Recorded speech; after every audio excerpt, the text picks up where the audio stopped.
ETF index mutual funds నేర్చుకుని stock మార్కెట్లో రాణించాలనుకుంటున్నారా? వెంటనే ఈ నెంబర్కి కాల్ చేయండి.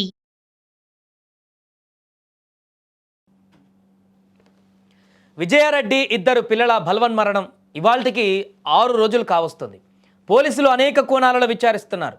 అయినా విజయారెడ్డి మిస్టరీ కేసులో ఏ చిన్న క్లూ కూడా దొరకడం లేదు. ఆశ్చర్యానికి గురి చేస్తుంది ఇప్పటికీ. దీంతో మొబైల్ ఫోన్, ల్యాప్టాప్లో ఉన్నటువంటి కీలక సమాచారం కోసం ఇప్పుడు పోలీసులు వెయిట్ చేస్తున్నట్టుగా తెలుస్తుంది. జనవరి 31వ తేదీన మేడ్చల్ జిల్లా చర్లపల్లి గట్కేసర్ మధ్య గూడ్స్ రైల్ కింద ఇద్దరు పిల్లలతో విజయశాంతిరెడ్డి ఆత్మహత్య చేసుకున్నటువంటి ఘటన అందరికీ తెలిసిందే. కారణాలు ఇప్పటికీ మిస్టరీగానే ఉండిపోయాయి. ఆర్థిక సమస్యలు లేవు, కుటుంబంలో ఎలాంటి గొడవలు లేవు, కలతలు లేవు, అనారోగ్య సమస్యలు కూడా లేవు, అత్తామామల పోరు కూడా లేదు. దుబాయ్లో ఉద్యోగం చేసుకుంటున్న భర్త కూడా తనను బాగానే చూసుకుంటున్నాడు. ఐటీ కంపెనీలో మంచి పొజిషన్లోనే ఉంది. పిల్లలు Chaitanya Reddy, Vishal Reddy intermediate top students, వాళ్ళు కూడా కాలేజీలో మంచిగా చదువుకుంటున్నారు, వాళ్ళతో ఇబ్బంది లేదు. మరి అన్ని మంచిగా ఉన్న విజయశాంతి రెడ్డి ఇద్దరు పిల్లలతో కలిసి ఎందుకు ఆత్మహత్య చేసుకుంది అనేది ఇప్పుడు మిస్టరీగానే మిగిలిపోయింది. అయితే ఈ కేసులో ఇప్పటికే పోలీసులు అనేక కోణంలో దర్యాప్తు చేస్తున్నారు. విజయారెడ్డికి తెలిసినటువంటి వారు, స్థానికులు, బంధువులు, విజయారెడ్డితో కలిసి పనిచేసిన వారు, ఇలా అందరినీ కూడా విచారించిన అందరూ చెప్పే సమాధానం ఒకటే: ఆమెలో ఎలాంటి ఆందోళన లేదనేది. మరి ఇంత కఠిన నిర్ణయం వెనుక ఉన్న బలమైన కారణం ఏంటి? అంతకుముందు 2 రోజుల వరకు భర్త, బంధువులతో సంతోషంగా మాట్లాడిన విజయారెడ్డి రాత్రికి రాత్రే ఇంత కఠిన నిర్ణయం తీసుకోవడానికి వెనుక ఉన్నటువంటి కారణం ఏంటి? ఇదిగో ఈ ప్రశ్నలన్నిటికీ సమాధానం దొరకాలంటే ఆమె ఫోన్లు, ల్యాప్టాప్లు తెరుచుకోవాల్సిందే. అయితే పాస్వర్డ్ చాలా బలంగా ఉన్న కారణంగా ఫోన్, ల్యాప్టాప్లను పోలీసులు తెరవలేకపోయారు. ఎంతగా ప్రయత్నించినా ఉపయోగం లేకపోయింది. విజయశాంతి కుటుంబ సభ్యులు, దుబాయ్ నుంచి వచ్చిన భర్త సురేంద్రారెడ్డి కూడా ఫోన్, ల్యాప్టాప్లను తెరిచేందుకు ప్రయత్నాలు చేసి ఫెయిల్ అయ్యారు. అందుకనే ల్యాప్టాప్, మొబైల్ ఫోన్ను క్రైమ్ పోలీసులు ఫోరెన్సిక్ ల్యాబొరేటరీకి పంపారు. ఇక్కడ కనుక మొబైల్, ల్యాప్టాప్ తెరుచుకుంటే ఏమన్నా సమాచారం దొరుకుతుందేమో అని పోలీసులు ఆలోచిస్తున్నారు.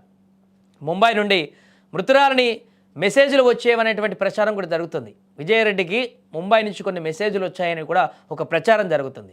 ఆ మెసేజ్లు ఏంటి, ఎక్కడి నుండి వస్తున్నాయి అన్నది కీలకమైనటువంటి విషయంగా మారింది. నిజంగానే అలాంటి మెసేజ్లు వచ్చాయా, లేకుంటే ఇది కూడా ఒక పుకారైనా? వీటన్నిటికీ సమాధానం దొరకాలంటే ఆ ల్యాప్టాప్ ఓపెన్ కావాలి, ఆ మొబైల్ ఓపెన్ కావాలి. వాటి గుట్టు బయట పెట్టాల్సిన పరిస్థితి వచ్చింది. మొబైల్ ఫోన్ ఫోరెన్సిక్ ల్యాబ్ పంపించారు, ల్యాప్టాప్లను కూడా. ఇక్కడైనా అవి ఓపెన్ అయితే బలవన్మరణానికి అసలు కారణం ఏంటనేది బయటపడుతుందో అనేది చూడాలి. ఏదేమైనా కూడా ఇంత దారుణమైనటువంటి నిర్ణయం తీసుకున్నటువంటి విజయారెడ్డి బలమైనటువంటి కారణం ఏంటి? ఆమెకి అంత హర్ట్ చేసినటువంటి కారణం ఏంటి? తన జీవితం మీద విరక్తి కలిగించడానికి ప్రోద్బలించినటువంటి ఆ అంశాలేంటి?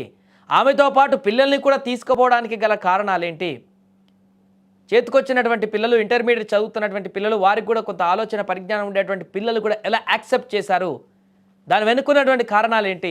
ఇవన్నీ కూడా చాలా ప్రశ్నలుగా మిగిలిపోయాయి. ఆ ఫోన్, ల్యాప్టాప్ ఫోరెన్సిక్ నిపుణులు ఇప్పుడు ఓపెన్ చేస్తే కొంతమేరకు ఏమన్నా కంక్లూజన్ దొరుకుతుందో చూడాలి. అందులో ఏమైనా మెసేజెస్ కానీ, ఏమైనా వేరే వాళ్ళతో చేసినటువంటి సంభాషణ కానీ, ఇబ్బందికరమైనటువంటి పరిస్థితులు కానీ ఏమైనా ఉన్నాయా? ఉంటే దాని ద్వారా బయటకు వచ్చేటువంటి అవకాశం ఉంది. అందుకని దాన్ని ఇప్పుడు ఫోరెన్సిక్ ల్యాబ్కు పంపించారు. అక్కడ బయటికి వస్తే, ఓపెన్ అయిన తర్వాత, లాక్స్ ఓపెన్ అయిన తర్వాత అందరూ సమాచారం చూస్తే తెలిసేటువంటి అవకాశం ఉంది. అక్కడ కూడా అంత క్లీన్గా ఉంటే ఇక ఈ కేసుకు సంబంధించి ఆ దేవుడికి తెలవాలన్నటువంటి పరిస్థితి ఏర్పడిపోతుంది. ఏదేమైనా విజయారెడ్డి ఇద్దరు పిల్లల ఘటన అయితే ఇప్పటికి 6 రోజులు అవుతుంది. ఇంకా స్టిల్ ఒక ప్రశ్నగానే మిగిలింది.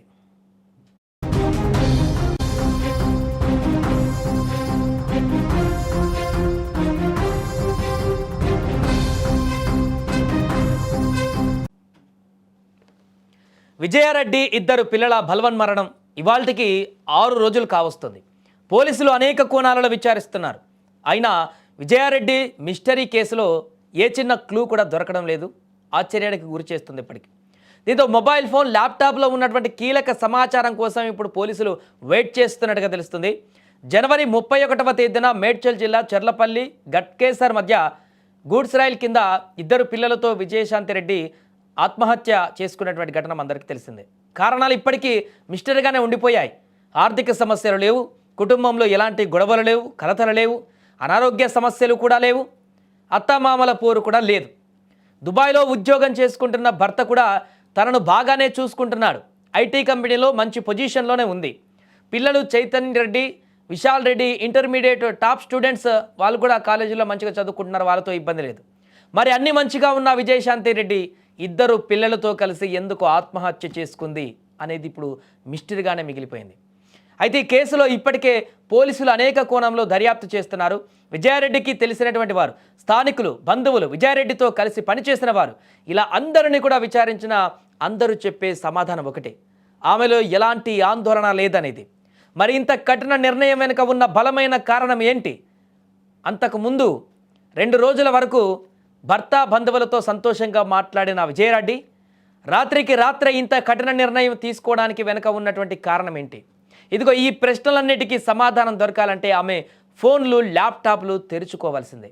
అయితే పాస్వర్డ్ చాలా బలంగా ఉన్న కారణంగా ఫోన్, ల్యాప్టాప్లను పోలీసులు తెరవలేకపోయారు. ఎంతగా ప్రయత్నించినా ఉపయోగం లేకపోయింది. విజయశాంతి కుటుంబ సభ్యులు, దుబాయ్ నుంచి వచ్చిన భర్త సురేంద్రారెడ్డి కూడా ఫోన్, ల్యాప్టాప్లను తెరిచేందుకు ప్రయత్నాలు చేసి ఫెయిల్ అయ్యారు. అందుకనే ల్యాప్టాప్, మొబైల్ ఫోన్ను క్రైమ్ పోలీసులు ఫోరెన్సిక్ ల్యాబొరేటరీకి పంపారు. ఇక్కడ కనుక మొబైల్, ల్యాప్టాప్ తెరుచుకుంటే ఏమన్నా సమాచారం దొరుకుతుందేమో అని పోలీసులు ఆలోచిస్తున్నారు. ముంబై నుండి మృతురాలని మెసేజ్లు వచ్చేవనేటువంటి ప్రచారం కూడా జరుగుతుంది. విజయారెడ్డికి ముంబై నుంచి కొన్ని మెసేజ్లు వచ్చాయని కూడా ఒక ప్రచారం జరుగుతుంది. ఆ మెసేజ్లు ఏంటి, ఎక్కడి నుండి వస్తున్నాయి అన్నది కీలకమైనటువంటి విషయంగా మారింది. నిజంగానే అలాంటి మెసేజ్లు వచ్చాయా, లేకుంటే ఇది కూడా ఒక పుకారైనా? వీటన్నిటికీ సమాధానం దొరకాలంటే ఆ ల్యాప్టాప్ ఓపెన్ కావాలి, ఆ మొబైల్ ఓపెన్ కావాలి. వాటి గుట్టు బయట పెట్టాల్సిన పరిస్థితి వచ్చింది. మొబైల్ ఫోన్ ఫోరెన్సిక్ ల్యాబ్ పంపించారు, ల్యాప్టాప్లను కూడా. ఇక్కడైనా అవి ఓపెన్ అయితే బలవన్మరణానికి అసలు కారణం ఏంటనేది బయటపడుతుందో అనేది చూడాలి. ఏదేమైనా కూడా ఇంత దారుణమైనటువంటి నిర్ణయం తీసుకున్నటువంటి విజయారెడ్డి బలమైనటువంటి కారణం ఏంటి, ఆమెకి అంత హర్ట్ చేసినటువంటి కారణం ఏంటి, తన జీవితం మీద విరక్తి కలిగించడానికి ప్రోద్బలించినటువంటి ఆ అంశాలేంటి, ఆమెతో పాటు పిల్లల్ని కూడా తీసుకుపోవడానికి గల కారణాలేంటి, చేతికొచ్చినటువంటి పిల్లలు, ఇంటర్మీడియట్ చదువుతున్నటువంటి పిల్లలు, వారికి కూడా కొంత ఆలోచన పరిజ్ఞానం ఉండేటువంటి పిల్లలు కూడా ఎలా యాక్సెప్ట్ చేశారు, దాని వెనుకున్నటువంటి కారణాలు ఏంటి, ఇవన్నీ కూడా చాలా ప్రశ్నలుగా మిగిలిపోయాయి. ఆ ఫోన్, ల్యాప్టాప్ ఫోరెన్సిక్ నిపుణులు ఇప్పుడు ఓపెన్ చేస్తే కొంతమేరకు ఏమన్నా కంక్లూజన్ దొరుకుతుందో చూడాలి. అందులో మెసేజెస్ కానీ, ఏమైనా వేరే వాళ్ళతో చేసినటువంటి సంభాషణ కానీ, ఇబ్బందికరమైనటువంటి పరిస్థితులు కానీ ఏమైనా ఉన్నాయా, ఉంటే దాని ద్వారా బయటకు వచ్చేటువంటి అవకాశం ఉంది. అందుకని దాన్ని ఇప్పుడు ఫోరెన్సిక్ ల్యాబ్కు పంపించారు. అక్కడ బయటికి వస్తే ఓపెన్ అయిన తర్వాత, లాక్స్ ఓపెన్ అయిన తర్వాత అందరూ సమాచారం చూస్తే తెలిసేటువంటి అవకాశం ఉంది. అక్కడ కూడా అంతా క్లీన్గా ఉంటే ఇక ఈ కేసుకు సంబంధించి ఆ దేవుడికి తెలవాలన్నటువంటి పరిస్థితి ఏర్పడిపోతుంది. ఏదేమైనా విజయారెడ్డి ఇద్దరు పిల్లల ఘటన అయితే ఇప్పటికి 6 రోజులు అవుతుంది, ఇంకా స్టిల్ ఒక ప్రశ్నగానే మిగిలింది.